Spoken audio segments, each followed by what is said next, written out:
Shalom saudara yang dikasihi Tuhan Yesus Kristus. Selamat pagi, salam sejahtera buat saudara semua dimanapun saudara berada. Damai dan sukacita oleh Roh Kudus melimpah senantiasa dalam hati dan kehidupan saudara semua. Sebelum kita mendengarkan renungan firman Tuhan, mari kita berdoa. Bapa kami yang di surga, Bapa di dalam nama Tuhan Yesus Kristus, kami mengucap syukur ya Tuhan untuk kemurahan-Mu. Di pagi hari ini kembali kami ada oleh karena anugerah Tuhan. Sebelum kami memulai segala aktivitas kami, berbicaralah kepada kami ya Tuhan, supaya kami dapat terus bertumbuh dalam kasih dan pengenalan yang benar akan Tuhan. Terima kasih Tuhan.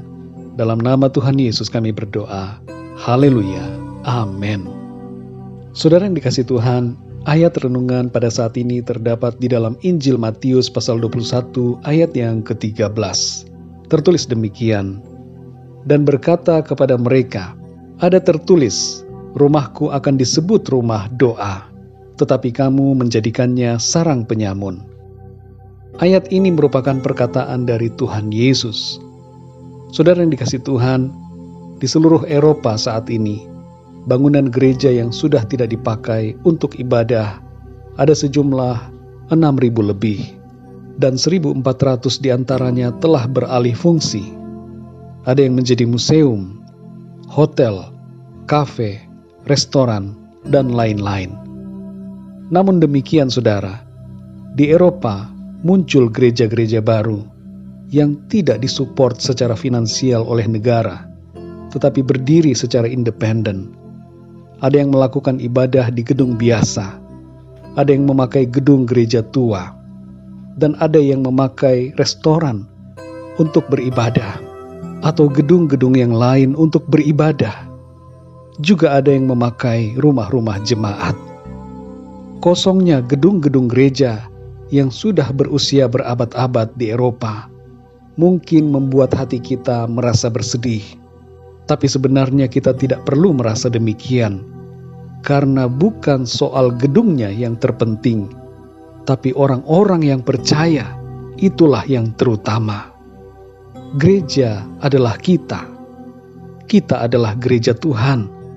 Saudara dan saya adalah gerejanya. Dalam masa pandemi ini, juga semakin dibukakan kepada kita, dan semakin kita mengerti mengenai apa dan siapa itu gereja. Banyak gedung gereja yang kosong, tapi itu bukan berarti bahwa gereja mati. Bukan berarti tidak ada ibadah. Justru ada banyak ibadah dilakukan secara pribadi, dalam keluarga, maupun secara bersama-sama, melalui jaringan komunikasi dan internet. Roh Kudus bekerja semakin luar biasa hari-hari ini, dan kabar sukacita keselamatan di dalam Kristus semakin diberitakan tanpa ada halangan. Saudara yang dikasihi Tuhan, dalam ayat Alkitab hari ini, Tuhan Yesus berkata, rumahku akan disebut rumah doa, tetapi kamu menjadikannya sarang penyamun. Secara rohani, perkataan ini berbicara tentang fungsi dan peranan kita sebagai rumah Tuhan. Sekali lagi saudara, rumah Tuhan bukanlah soal gedung atau bangunan, tapi soal diri kita masing-masing, yaitu orang-orang yang percaya kepada Tuhan Yesus Kristus. Dan peringatan Tuhan Yesus dalam ayat ini perlu kita perhatikan dengan sungguh-sungguh, agar hidup kita menjadi hidup yang berkenan kepada Tuhan. Dalam 1 Korintus pasal 3 ayat 16-17 dikatakan, tidak tahukah kamu bahwa kamu adalah bait Allah, dan bahwa roh Allah diam di dalam kamu? Jika ada orang yang membinasakan bait Allah, maka Allah akan membinasakan dia. Sebab bait Allah adalah kudus, dan bait Allah itu ialah kamu. Jadi saudara yang dikasihi Tuhan, kita semua adalah baitnya Tuhan. Saudara dan saya adalah rumah Tuhan. Dan sebagai rumah Tuhan, Tuhan mau agar kita menjadikan rumahnya sebagai tempat yang berkenan untuk Dia tinggal dan berada. Jangan kita mendukakan Roh Kudus. Jangan kita mendukakan Tuhan dengan melakukan perbuatan-perbuatan dosa Kita harus merelakan tubuh dan kehidupan kita menjadi tempat kediaman Tuhan yang layak dengan melakukan kebenaran firman Tuhan. Dua hal di sini yang kontras yang dikatakan oleh Tuhan Yesus, yaitu soal rumah doa dan sarang penyamun. Apakah tubuh kita dan kehidupan kita menjadi sebagai rumah doa bagi Tuhan, ataukah menjadi sarang penyamun atau sarang penjahat? Apakah hati kita menjadi rumah yang layak bagi Tuhan, ataukah hati kita menjadi rumah bagi setan? Mari kita koreksi diri kita masing-masing. Cek hati kita, saudara. Sudahkah hati kita bersih, suci, dan berkenan kepada Tuhan? Kita perlu selalu meminta pertolongan Tuhan. Sucikan hatiku, Tuhan. Bersihkan hidupku. Kuduskanlah aku, supaya kehidupanku berkenan kepadamu. Dan supaya tubuhku aku pakai untuk memuliakan nama Tuhan. Kita semua perlu berdoa, saudara.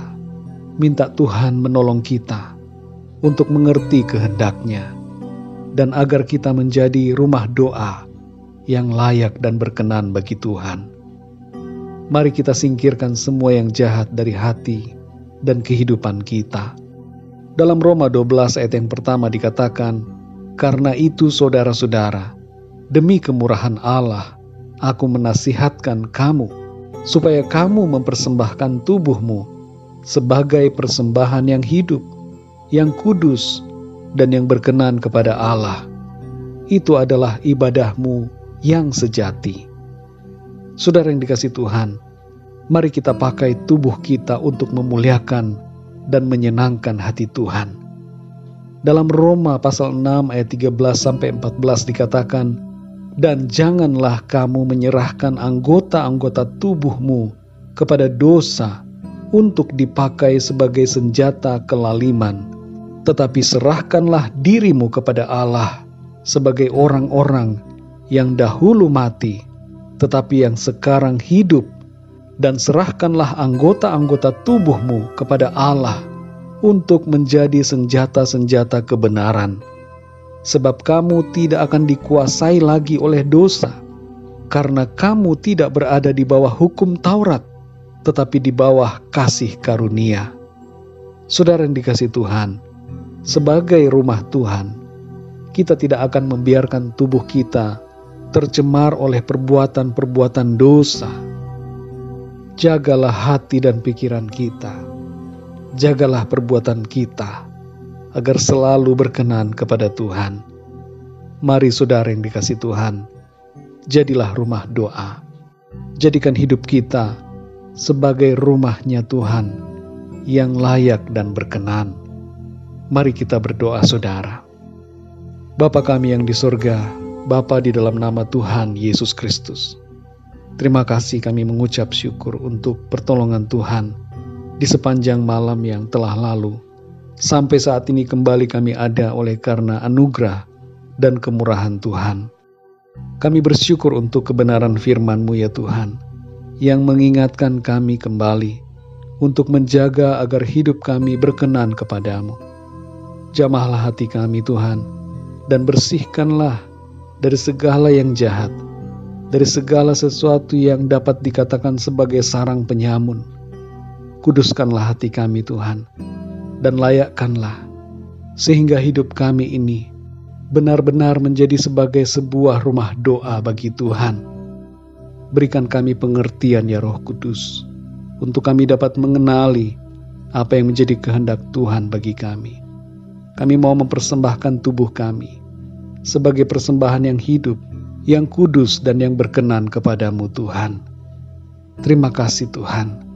Meteraikanlah setiap kebenaran firman-Mu, supaya kami sungguh-sungguh dapat terus berpegang kepada kebenaran firman-Mu, tidak digoyahkan oleh berbagai situasi dan tantangan yang ada, tapi kami tetap berdiri teguh di atas kebenaran firman Tuhan.